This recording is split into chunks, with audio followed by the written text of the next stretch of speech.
Hey guys, today we are going to start our discussion about how to factor. So we spent the first half of this unit basically learning how to simplify exponents and then how to simplify polynomials by adding and subtracting and by multiplying. And now we're going to basically factor, and we're going to talk about what factoring is. And we're just basically going to go back and we're going to create the problems that we simplified at the beginning. So we're on pages 23 and 24 in our notes today. Okay, all right, and on page 23 and 24, we are factoring by the greatest common factor, or a GCF. So far, we have learned how to do things like multiply 2x times x plus 1, and we have simplified that by distributing 2x times x, creating 2x to the second, and then distributing 2x to 1, and creating this expression. Okay, what we're going to focus now on is starting with this kind of problem and working backwards, because the rest of Algebra 1, we need to know how to simplify and then to go back by factoring. So factoring is what we'll spend the next couple weeks on. It's the process of rewriting a polynomial as a product of two or more polynomials. So we're creating the multiplication problem now. When we call factoring, we're creating a multiplication problem. Whereas before we were simplifying and we were using multiplication to create the simplified answer. Okay, so a factor is any constant or variable that when multiplied forms a product.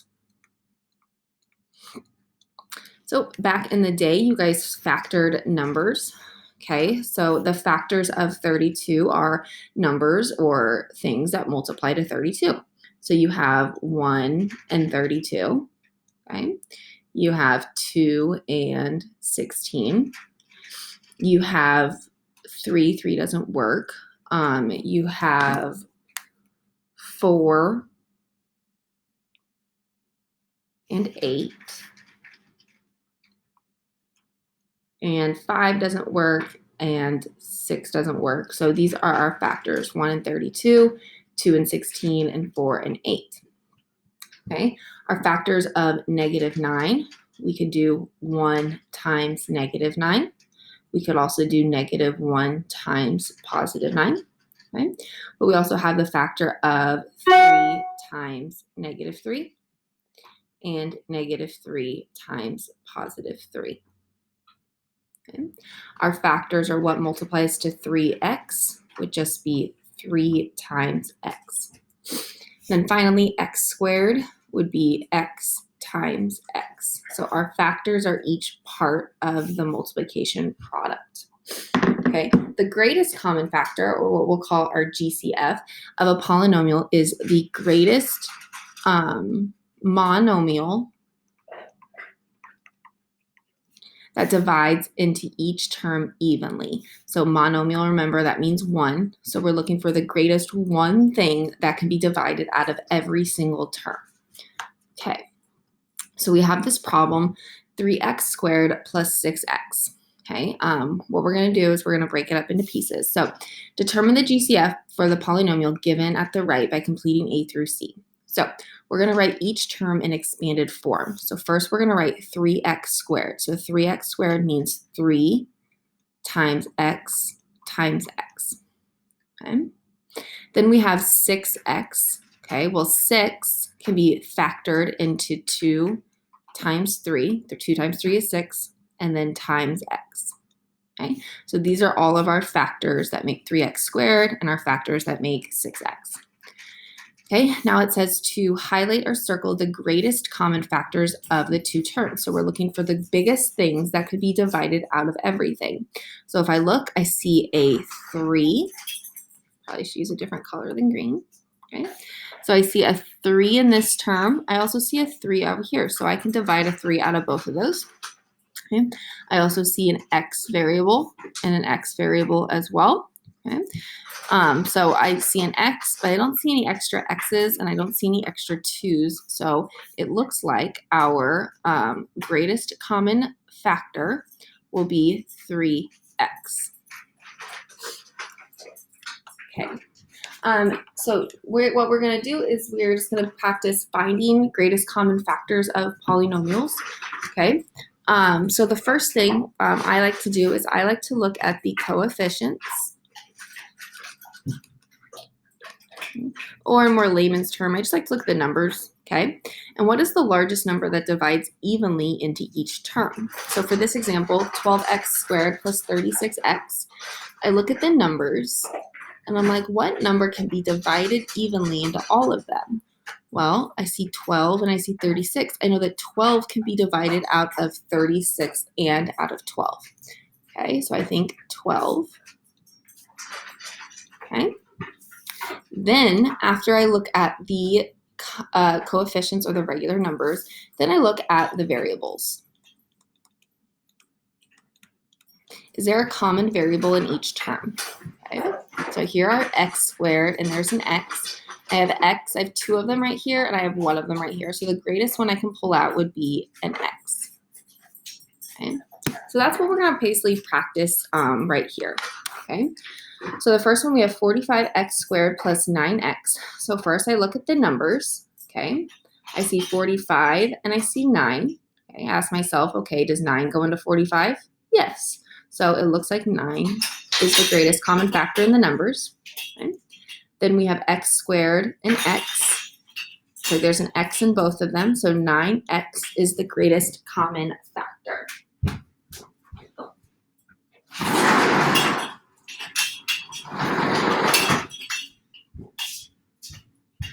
All right, the second one, we have negative 8x squared minus 12x. Okay, so first I'm going to look at the numbers. Okay, I see a negative in front of them, so I know I'm going to pull out a negative. Okay, then I have to think about the factors of 8 and 12. Okay, I look at 8 first. 8 does not go into 12, so then I think of something else that is a factor of 8, and I think of 4 and 2. So I'm going to start with the bigger one because 4 goes into 8, and then I ask myself, well, 4 is also divisible by 12, so I think negative 4 is the highest number that can be divided out of both of them. Okay, then we have x squared and x. So there's an x in common in both of them. It looks like that is just one x. All right, 2x squared plus 4x plus 7. Okay, first we're going to look at the numbers. Okay, now we have a trinomial. So we have to see what goes into all of these. 2, 4, 7. Okay, well, 2 goes into both of these, but 2 doesn't go into 7. So it looks like no numbers really go into anything. So I'm going to put a 1 just like as a placeholder. Then I'm going to look at the variables. I have x squared, x, and then no variable at all. So the greatest common factor in this one is just 1. There's really nothing that can be factored out of all of these. There's nothing in common. Okay. Final problem, 5b to the second plus 20b minus 10. So first looking at the numbers, okay, I think I see 5. Well, that's divisible by 5, and that's divisible by 5. So I see 5, okay? Then I look at the variables, b squared, b, no b at all. So I'm just left with the greatest common factor of 5. Okay, a polynomial with a GCF can be factored by dividing out the greatest common factor. So this is the first thing of factoring that we are going to do. We're going to factor just by the GCF. So the first step is just identify what is the GCF. Okay. After that, we're going to write the GCF on the left side of our graphic organizer or set of parentheses. So for this problem right here, we have 15x squared and we have 5x right here. The greatest factor of the numbers, I see 15 and 5. So I think 5 can be factored out of both of those. Okay. And then x squared and x, looks like there is an x in both of them. So it says write the GCF on the left side. So we wrote 5x on the left side. Okay. Then we are going to divide each term by the GCF. Okay. So if I factor out a 5 from a 15, 15 divided by 5 is 3. Okay. And then if I have x squared and I divide out an x, I'd be left with an x left over. Okay. Right here I have 5 divided by 5, which is 1. Okay. And then I have x divided by x, if I factor that out, I would still have just this one lonely guy. So factoring by greatest common factor is by undoing the multiplying that we learned previously. So if I factor out my greatest common factor, here's my GCF, and inside the parentheses would be the remaining after I divide it out. Okay. So what we're going to do is we're going to practice with a graphic organizer and then hopefully practice without. So we have 32x to the second plus 12x. Again, this is our product, so we're going to put it inside the box this time. Okay. And what we want to do is we want to figure out the factors or what goes outside the box to multiply to get this area. Okay, so first we're going to look at the numbers. Okay, so I'm going to look and see, okay, well, there's a 12. 12 doesn't go into 32. So then I'm going to think about another factor of 12. I think of 2 and 6. So I'm going to ask myself, does 6 go into 32? Nope, it doesn't. Okay. So then I'm going to let's try maybe 4. 32 divided by 4. Okay, that's 8. Okay, so I think 4 is going to be the greatest common factor number-wise out of these numbers. Okay, then we have x squared and x, so there's an x in common with both of them. Okay. Now what I'm going to do is sometimes I like to just write the division problem right underneath it just so I can visualize it. I'm factoring this out, which means to divide. 32 divided by 4 is 8. X squared divided by an x would be an x1. Okay.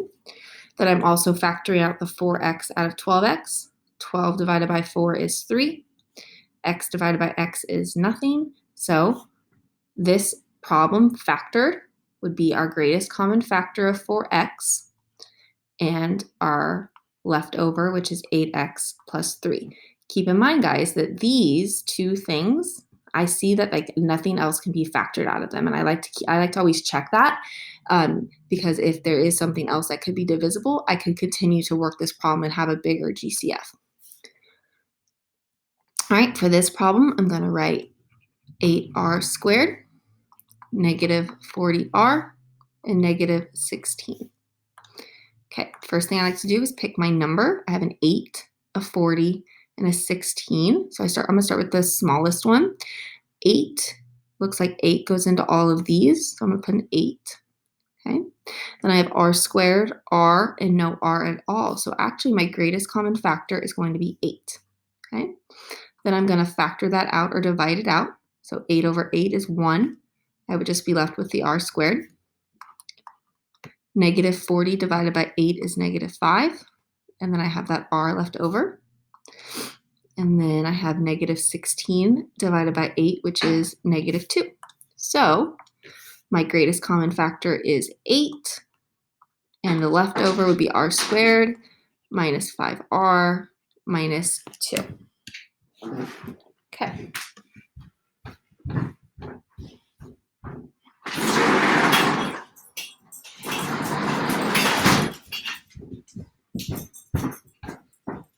Okay, for 7 and 8, use parentheses to factor the polynomials. Then we're going to check our answer by applying the distributive property.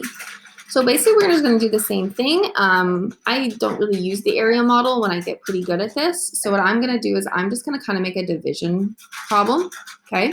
And I'm going to just like in my brain come up with the GCF. So right here, okay, I'm going to factor out a negative because I see a negative out in front. I don't really care for negatives, okay? And then I have 6 and 12. Well, 6 can go into both of those. So I'm going to put a 6, okay? And then I'm going to factor out an x because there is an x in both of them. And there's just an x1. So, okay, I'm going to factor this out. Okay. Now I'm going to divide. Negative 6 divided by negative 6 is 1. X over x is also 1. Okay. Now I have 12 divided by negative 6, which is negative 2.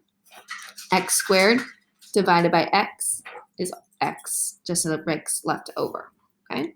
Now keep in mind, guys, maybe you didn't want it to factor out a negative. Okay. You could have also just factored out a positive 6x.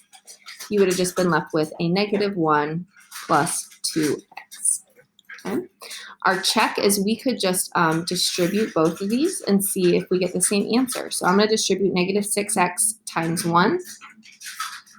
Negative 6x times negative 2x would become a positive 12x squared, which does match my original answer. So I know that I'm right. Okay. You could also check the other one, 6x times negative 1.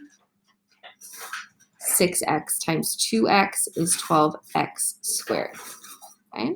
Both of these are correct answers. We'll get more comfortable if we see negatives. We usually like to factor that out to help us with our harder factoring when we get to it. So we'll go ahead and try this one. Okay. As I'm looking at the problem, I notice that all of them have the same variable. So I know I'm not going to factor out a variable. Okay. So I look and I see numbers. Okay. I see 36, 64, and 8. Okay. So I'm going to first look at 8. 8 goes into 64. But I need to make sure, does 8 go into 36? So I can do 36 divided by 8. I get 4.5. I get a decimal. So that doesn't help. So now I'm going to go back to 8, and I'm going to think of another factor. So I'm going to start with 4 because 4 times 2 is 8. Okay. So I'm going to factor out to 64 divided by 4. I get a whole number. 36 divided by 4. I also get a whole number. So I know I can take out a 4. Okay. Also, h squared, h, no h. So this is my greatest common factor. So I write my greatest common factor. I write my set of parentheses, and now I'm just going to do a bunch of division. 36 divided by 4 is 9. Okay, I have h squared. 64 divided by 4 is 16. Okay, I still have an h. Okay, and then I have 8 divided by 4, which is 2. Again, before I think I'm done, I do like to look inside the parentheses. And I like to ask myself, is there anything that's divisible in all 3 of them? Well, 9 is 3 times 3, which doesn't work with the 2. So I know this should hopefully be right. The way I can check it is just by distributing. 4 times 9, h squared. 4 times 16h. And 4 times 2. If I look at this, it goes back to the original problem that it gave me. So it looks like I did do it right. Okay. For 9, 10, and 11, use your knowledge of GCF and factor to answer each question. Okay, so this says to find the perimeter of the triangle shown below, then factor the polynomial. So first we're going to find the perimeter. Remember, perimeter is all the sides added together. So it looks like I need to combine like terms. So I have 4x, 5x, and another x, which would make 10x. Okay. Then my whole numbers, I have 3 and 2, which is 5. So the perimeter is 10x plus 5. Now we're going to factor this. So we're going to look and see what they both share. So it looks like they have a factor of 5. Okay. And then when I divide by 5, I should get 2x. And then 5 divided by 5 is 1. Okay, and then if I just distribute in my brain, 5 and 2x make 10x. 5 and 1 also makes 5. So these answers are equivalent. Okay, number 10, Josh factored 9x squared minus 36x. Identify his mistake and correctly factor the polynomial. Okay, so the way I like to do these is, again, just do it myself and then go back and see if I can figure out what he did wrong. Okay, so I look for a number first. Okay, I'm going to start with 9 and ask myself, is 9 a factor of 36? And it is, so I'm going to factor out 9. Then I see x squared and x, so I'm going to factor out an x. So it looks like I have 9x is my greatest common factor. I divide, I get 1, and then I divide, I get an x left over. Okay, and then I divide, I get negative 4, and then I don't have any x's left over. So this is my final answer. Okay. When I look at what Josh has, I look right here and I notice that 3 and 12 still have a factor of 3 that could be factored out. Okay, so that's why I always say look at your final answer and ask yourself, can this be factored anymore? Mine cannot be factored anymore, but Josh's could. So one way to alleviate this is if you look at your problem like Josh has right here and notice that I'm like, oh, there's still a 3 that's divisible by both of them. what I'm going to do is I'm going to pull it out in front and factor it out. Okay, so I would have 3 times 3, which is 9x. And then I would just divide out that 3 out of both of those, x minus 4. And now it matches my problem again.